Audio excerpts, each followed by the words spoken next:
Good morning students. Now we are going to discuss about the second part, current electricity part 2.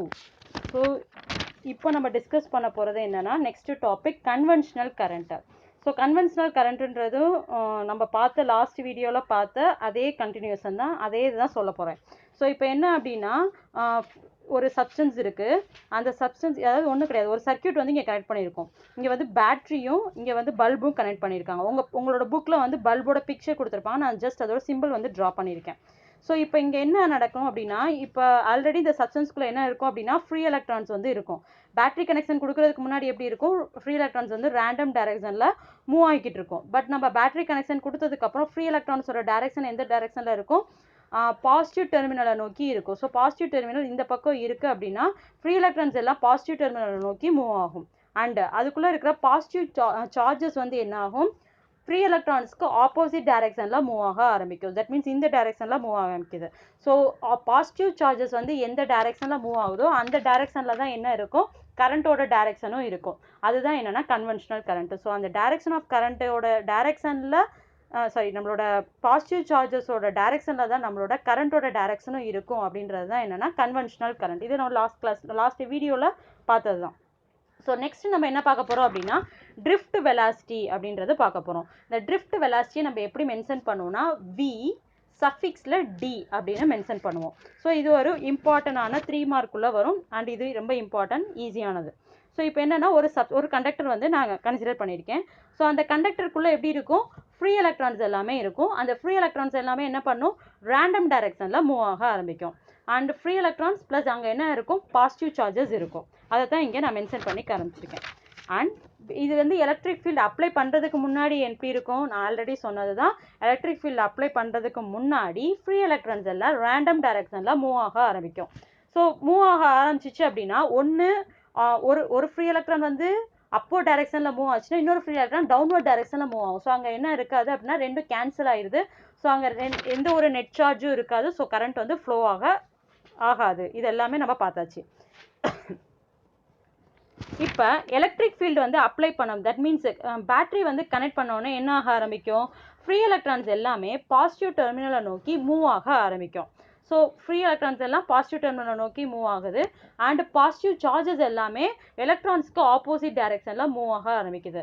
So இந்த மாதிரி move ஆக ஆரம்பிக்கிறப்ப என்ன ஆகும் அப்படின்னா ஆட்டோமேட்டிக்காக இங்கே இருக்கிற ஃப்ரீ எலக்ட்ரான்ஸும் இந்த பாசிட்டிவ் சார்ஜும் கொலைட் ஆக ஆரம்பிக்கும். சரிங்களா? இப்போ ஒரே ஒரு ஃப்ரீ எலக்ட்ரானை கன்சிடர் பண்ணிக்கோங்க. இப்போ இங்கே ஒரு ஃப்ரீ எலக்ட்ரான் இருக்குது, இங்கே ஒரு பாசிட்டிவ் சார்ஜ் இருக்குது. இது வந்து ஸ்ட்ரைட்டாக மூவ் ஆகும். பட் இங்கே இருக்கிற ஒரு பாசிட்டிவ் சார்ஜில் கொலைட் ஆகுதுன்னா இடிக்குது. ஸோ கொலைட் ஆகிறப்ப என்ன ஆகும் அப்படின்னா அதால் அந்த ஸ்ட்ரைட் பாத்தில் மூவ் ஆக முடியாது. பிகாஸ் அது கொலைட் ஆகுது. ஸோ அந்த பாசிட்டிவ் சார்ஜை விட்டு விலகி அது போகணும்னு நினைக்கும். ஸோ வேறு டைரெக்ஷனில் போகுது. ஸோ வேறு டைரெக்ஷனில் போகிறப்ப திரும்ப ஒரு பாசிட்டிவ் சார்ஜ் இருக்குது, திரும்ப கொலைட் ஆகுது. திரும்ப அதால் ஸ்ட்ரைட் பாத்தை வந்து போக முடியல, திரும்ப வேறு இதில் போகுது. ஸோ அப்போ இதோட மோஷன் வந்து எப்படி இருக்கும் அப்படின்னா ஸ்ட்ரெயிட் பாத்தில் இல்லாமல் ஜிக்ஸாக் மூவ்மெண்ட்டில் இருக்குது. சரிங்களா?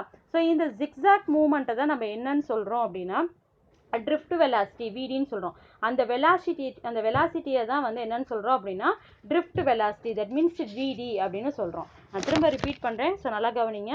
ஸோ இப்போ என்ன ஆகுது, இந்த ஃப்ரீ எலக்ட்ரான்ஸ் வந்து பாசிட்டிவ் அயான்ஸோட கொலைட் ஆகிறதுனால இந்த ஃப்ரீ எலக்ட்ரான்ஸ்னால ஸ்ட்ரெயிட் பாத்தில் மூவ் பண்ண முடியலை. ஸோ அந்த ஃப்ரீ எலக்ட்ரான்ஸோட மூவ்மெண்ட் எப்படி இருக்குது, ஜிக்ஸாக் பாத்தில் இருக்குது.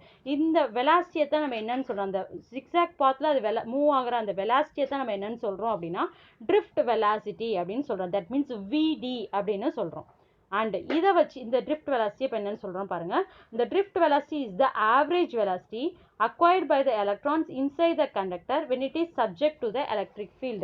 So drift velocity is nothing but is the average velocity acquired by the free electrons. Okay, இந்த free electrons எங்க present ஆயிருக்கு, inside the conductor. எப்போ மூவ் ஆகுது, when it is subject to an electric field. electric field apply பண்ணுறப்ப தான் இந்த free electrons straight பாத்தை move பண்ண முடியாமல் ஜிக்ஸாக் பாத்தில் போகுது. ஸோ இந்த டெஃபினிஷனை நம்ம புரிஞ்சுக்கிட்டா ஈஸியாக எழுதலாம். So the drift velocity is the velocity, average velocity acquired by whom, the electron inside the conductor when it is subjected to an electric field. Okay, I repeat once again, the drift velocity is the average velocity acquired by the free electron inside the conductor when it is subject to an electric field. Okay, and இதுக்கப்புறம் நம்ம அடுத்து ஒன்று இது பார்க்க போகிறோம் மீன் free time. இந்த மீன் free டைமை வந்து எப்படி டினோட் பண்ணுவோம் அப்படின்னா டவ் அப்படின்னு டினோட் பண்ணுவோம். இந்த மீன் ஃப்ரீ டைம்ன்றது ஒன்றும் கிடையாது. இப்போ இங்கே இருக்கிற பாசிட்டிவ் அயான், இங்கே இருக்கிற ஃப்ரீ எலக்ட்ரான் பாசிட்டிவ் அயனோட கொலைட் ஆகி ஒரு பாத்துக்குள்ளே போகுது. அண்ட் அகெயின் இங்கே இருக்கிற பாசிட்டிவ் அயனோட கொலைட் ஆகுது. ஸோ இந்த பாசிட்டிவ் அயன்லேருந்து இந்த பாசிட்டிவ் அயன் கொலைட் ஆகிற டைமை T1 அப்படின்னு எடுத்துக்கிறோம். அடுத்து கொலைட் ஆகிற இதை வந்து டைம் டேக்கன், ஒரு டைம் ஆகும்ல, சர்டன் டைமில் தான் வந்து அது கொலைட் ஆகும். ஸோ அந்த ஒவ்வொரு டைம் இன்டர்வலையும் T1, T2, T3, Tn up to Tn வரைக்கும் நம்ம கன்சிடர் பண்ணிக்கிறோம். ஸோ அதுதான் வந்து மீன் ஃப்ரீ டைம்னு சொல்லுவோம். ஸோ பாருங்கள், இந்த average time between successive collisions. Successive means அடுத்தடுத்து கொலைட் ஆகுது. So the average time between successive collision is called the mean free time and it is denoted by tau. Okay, so drift velocity vd அப்படின்னு சொல்லுவோம் and mean free time tau அப்படின்னு சொல்கிறோம். ஓகேவா? So இப்போ நம்ம இந்த வீடியோவில் என்னென்னலாம் பார்த்துருக்கோம், drift velocityனா என்னன்னு பார்த்துருக்கோம். ஸோ drift velocityன்றதை என்னன்னு சொல்லுவோம், vd அப்படின்னு சொல்லுவோம். இந்த drift velocityயோட டெஃபினிஷன் என்ன, the drift velocity is the average velocity acquired by the free electron in the conductor when an electric field is applied. Okay, and next one is the mean free time and it is denoted by tau. What is meant by mean free time? The average time between the successive collision is called as mean free time and it is denoted by tau. Okay, so next வந்து இப்போ என்ன பார்க்க போகிறோம் அப்படின்னா, நம்ம இந்த drift velocityனா என்னன்னு சொல்லிட்டோம். இந்த drift velocityக்கு ஃபார்முலா வந்து நம்ம டிரைவ் பண்ண போகிறோம். ஸோ இதுக்கு நம்ம என்ன பண்ணுறோம் அப்படின்னா, ஃபர்ஸ்ட்டு நியூட்டனோட செகண்ட் லாவை எடுத்துக்கிறோம். What is the Newton second law? Force is equal to mass into acceleration. So நம்மளுக்கு இப்போ ஆசிலரேஷன் மட்டும் தான் தேவை. ஸோ அதனால் ஆசிலரேஷனை மட்டும் நம்மளோட லெஃப்ட் ஹேண்ட் சைடில் வச்சுட்டு மிச்சம் எல்லாத்தையும் ரைட் ஹேண்ட் சைடுக்கு கொண்டு போகிறோம். So acceleration equal to F/m அப்படின்னு வரும். ஸோ இங்கே F அப்படின்றது என்னென்னா ஃபோர்ஸ். அந்த ஃபோர்ஸ் வந்து என்னென்ன இருக்குது அப்படின்னா, ஒரு எலக்ட்ரிக் ஃபீல்டை அப்ளை பண்ணுறப்ப எலக்ட்ரான்ஸ் வந்து மூவ் ஆகுது. ஸோ E வெக்டார் E அப்படின்னு வரும். பட் இங்கே எலக்ட்ரான் வந்து நெகட்டிவ் சார்ஜ். ஸோ அதனால இதுக்கு முன்னாடி மைனஸ் வந்துடும். So minus small e into capital E vector divided by m, already இங்கே இருக்கிற m. ஓகே, ஸோ நம்மளுக்கு ஆல்ரெடி தெரியும் ஃபஸ்ட்டு வந்து வெலாசிட்டினா என்ன, velocity is equal to distance by time. Okay, and ஆசிலரேஷன்றது என்னென்னா வெலாசிட்டி பை டைம். நம்மளுக்கு இப்போ என்ன தேவை அப்படின்னா, இங்கே இருக்கிற ஆசிலரேஷனுக்கு நம்ம அப்ளை பண்ணணும். ஸோ இப்போ இங்கே பார்த்தீங்கன்னா ஆசிலரேஷனோட ஃபார்முலா என்ன, வெலாசிட்டி பை டைம். இப்போ நம்மளுக்கு தேவை வெலாசிட்டி தான். ஸோ இந்த வெலாசிட்டிக்காக நம்ம என்ன பண்ண போகிறோம் அப்படின்னா, வெலாசிட்டியை மட்டும் ஆசிலேஷன் ஃபார்மில் லெஃப்ட் ஹேண்ட் சைடில் வச்சுட்டு மிச்சம் வந்து டைம் மல்டிப்ளேஷன் ஆயிரும். தட் மீன்ஸ் ஆசிலரேஷன் இன்ட்டு டைமாக ஆயிரும். ஸோ இதைத்தான் நம்ம இந்த வெலாசிட்டியை தான் நம்ம என்னென்னு சொல்கிறோம்னா ட்ரிஃப்ட் வெலாசிட்டி அப்படின்னு எடுத்துக்கிறோம். ஓகே, வெலாசிட்டியோட ஃபார்முலா என்ன, ஆசிலரேஷன் இன்ட்டு டைம். அந்த வெலாசிட்டியை தான் என்னென்னு எடுத்துக்கிறோம் அப்படின்னா ட்ரிஃப்ட் வெலாசிட்டின்னு எடுத்துக்கிறோம். So that means vd is equal to acceleration into time. ஓகேவா? ஸோ இப்போ இதில் வந்து என்ன பண்ண போகிறோம் அப்படின்னா, இதை வந்து ட்ரிஃப்ட் வெலாசிட்டியில் எழுதுகிறோம். Drift velocity is equal to acceleration into டைமை வந்து டவ் அப்படின்னு எடுத்துக்கிறோம். ஓகேவா? ஸோ இங்கே இருக்கிற ஆசிலரேஷன் நம்மளுக்கு தெரியும் minus E vector divided by m and டைமை வந்து டவ்னு எடுத்திருக்கோம். ஸோ இந்த vd is equal to minus of E tau divided by m E vector. Okay, இந்த E tau divided by m தான் நம்ம என்னென்னு எடுத்துக்கிறோம்னா மியூ. இப்போ ஒரு புது டேர்ம் பார்க்குறோம், மியூ. இந்த மியூன்றது என்ன, is nothing but mobility of an electron. Okay, இந்த மியூன்றது என்ன, mobility of an electron. So அந்த இடத்துல மியூவை சப்ஸ்டியூட் பண்ண போகிறோம். So vd vector is equal to minus mu into E vector. So இந்த மியூன்றது என்ன, மொபிலிட்டி ஆஃப் அன் எலக்ட்ரான். இப்போ நம்மளுக்கு மொபிலிட்டி ஆஃப் தன் எலக்ட்ரான் மட்டும்தான் தேவை அப்படின்னா இந்த மொபிலிட்டியை நம்ம லெஃப்ட் ஹேண்ட் சைடு கொண்டு போயிடும். ஸோ மொபிலிட்டியை லெஃப்ட் ஹேண்ட் சைடு கொண்டு போயிட்டோம் அப்படின்னா நம்மளுக்கு என்ன வரும், vd vector divided by E vector இருக்கும். இங்கே மைனஸ் இருக்கனால நான் மேக்னிடியூடாக எடுத்துக்கிறேன். தட் மீன்ஸ் இது மேக்னிடியூட் எடுக்கிறப்ப இந்த மைனஸ் சிம்பிள் வந்து போயிடும். So vd vector divided by E vector. So இப்போ நம்மளுக்கு என்ன தெரியணும் அப்படின்னா, இந்த ஃபார்முலா ஃபஸ்ட்டு நம்மளுக்கு ஞாபகம் வச்சுக்கணும். drift velocity vd vector is equal to minus mu into E vector. இது மறக்கக்கூடாது. இந்த மியூன்றது என்ன, mobility of an free electron. அந்த mobility கூடிய வேல்யூ என்ன, எதுக்கு பதிலாக அந்த மியூவை நம்ம சப்ஸ்டியூட் பண்ணோம் அது நம்மளுக்கு தெரியணும். mu is equal to E tau divided by m. அதுதான் வந்து mu. That means mobility. ஓகேவா?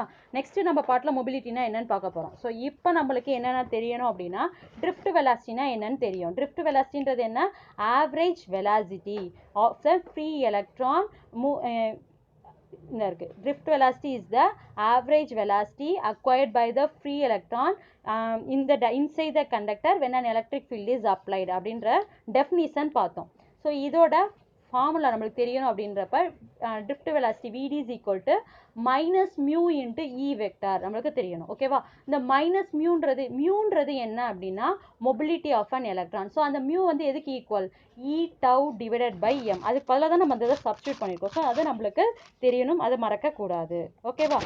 நெக்ஸ்ட் நம்ம வந்து மொபிலிட்டி ஆஃப் அன் எலக்ட்ரான்னா என்னன்னு பார்க்க போகிறோம். ஸோ இந்த மொபிலிட்டி ஆஃப் அன் எலக்ட்ரான் நான் கண்டுபிடிக்கணும்னா என்னன்னு சொன்னேன், mobility of an electron mu மட்டும் லெஃப்ட் ஹேண்ட் சைடில் வச்சுட்டு நம்ம இது பண்ணுங்க. ஸோ இந்த டெஃபினிஷனை வச்சு இந்த ஃபார்முலா யூஸ் பண்ணி நம்ம டெஃபினிஷன் சொல்லலாம். அப்போ drift velocity divided by electric field per unit electric field தான் mobility of an electron. இங்கே பாருங்க, mobility of an electron is defined as the, நான் இங்கே இது போட்டிருக்கேன். ஸோ இது magnitude of the drift velocity per unit electric field. இதுதான் வந்து என்னன்னா mobility of an electron. So நம்மளோட ஃபார்முலாவை வச்சு நம்ம என்ன பண்ணலாம் அப்படின்னா டிஃபைன் பண்ணலாம். இதை நம்ம மனப்பாடம் பண்ணணுன்ற அவசியம் கிடையாது. ஸோ நம்ம mobility of an electronன்றது என்னன்னு சொன்னேன், மியூ is equal to என்னது drift magnitude of drift velocity divided by electric field. அதை தான் இங்கே சொல்லியிருக்கோம். Mobility of an electron is defined as the magnitude of the drift velocity per unit electric field. Okay. So இப்போ இதோட SI unit பார்க்கணும் அப்படின்னா வெலாசிட்டியோட இது வந்து என்ன யூனிட் வந்து metre per second and electric ஃபீல்டோட இது வந்து volt per metre.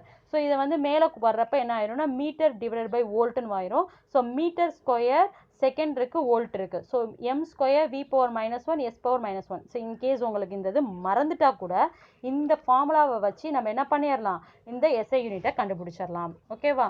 So next வந்து இப்போ என்னென்ன பார்த்துருக்கோன்னு இருக்க ரீகால் பண்ணிவிட்டு நம்ம வந்து அடுத்த டாபிக்குள்ளே போகலாம். ஸோ இந்த வீடியோவில் நம்ம drift velocityனா என்னன்னு பார்த்தோம். drift velocityன்றது என்ன, ஆவரேஜ் வெலாசிட்டி. என்ன ஆகுது, எலக்ட்ரான்ஸ் ஃப்ரீ எலக்ட்ரான்ஸ் வந்து பாசிட்டிவ் அயான்ஸோட கொலைட் ஆகிறதுனால அதால் ஸ்ட்ரைட் பாத்தில் மூவ் ஆகாமல் அது ஜிக்ஸாக் மோஷனில் மூவ் ஆகி அந்த பாசிட்டிவ் டெர்மினலை நோக்கி போகுது எப்போ எலக்ட்ரிக் ஃபீல்டை அப்ளை பண்ணுறப்ப. ஸோ இந்த டெஃபினிஷனை எப்படி சொல்லணும், the drift velocity is the average velocity acquired by whom, acquired by the free electron inside the conductor when an electric field is applied. And the free drift velocity ஓட formula என்ன, vd is equal to vd is equal to இங்கே இருக்கு. See this vd vector is equal to minus mu into e vector. இந்த mu ஓட formula என்ன, e tau divided by m அப்படின்றது தெரியணும். and mean free time தான் tauன்னு denote பண்ணுறோம். mean free timeனா என்ன, is an average time between successive collision is called as mean free time. So அப்போ நம்மளுக்கு இதில் இந்த vd ஃபார்முலா தெரியணும். இந்த vd is equal to e minus of e tau divided by e tau divided by m into e vectorன்றது தெரியணும். And இது தெரியணும், vd vector is equal to minus mu into e vector. And இந்த mobility இதை வச்சு இந்த மியூன்றது என்ன, mobility of an electron. இந்த மொபிலிட்டி ஆஃப் அன் எலக்ட்ரானை இதை வச்சு டிஃபைன் பண்ணிடலாம். mu is equal to magnitude of drift velocity per unit electric field is called is the mobility of an electron. and இந்த SI unit of mobility வந்து என்னன்னா metre square volt per volt v power -1 s power -1. So per volt second. Okay. So இப்போ வந்து ஒரு sum பார்க்க போகிறோம். Example 2.2. If an electric field of magnitude கொடுத்துருக்காங்க. Okay, electric field of magnitude 570 newton per coulomb.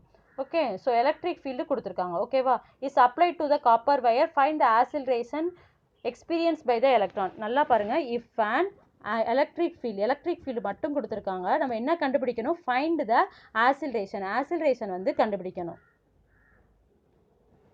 So acceleration மட்டும் கண்டுபிடிக்க சொல்லியிருக்காங்க. நம்மளுக்கு என்ன தெரியும், ஃபோர்ஸோட ஃபார்ம் இது நியூட்டனோட செகண்டாக தெரியும். F is equal to mass into acceleration. Acceleration தான் நம்மளுக்கு தேவை. ஸோ ஆக்சிலரேஷனை லெஃப்ட் ஹேண்ட் சைடு கொண்டு போயிருங்க.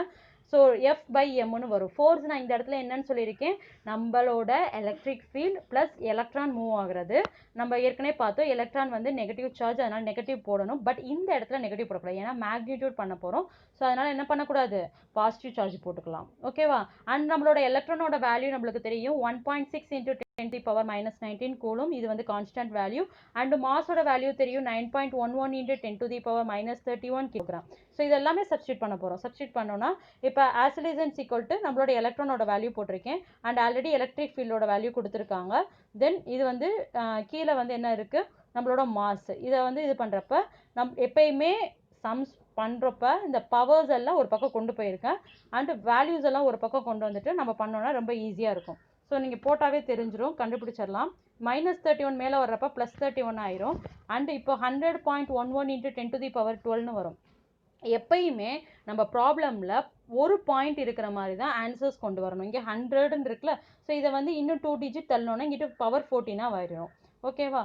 ஸோ இதுதான் வந்து இதுக்குரிய answer.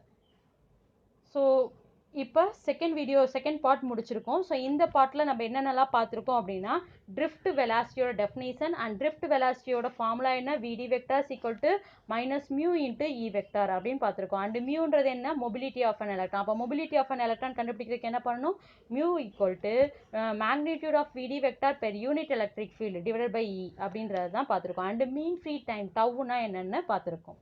So just go through it in your book. If you have any doubt, just ask. Thank you, students.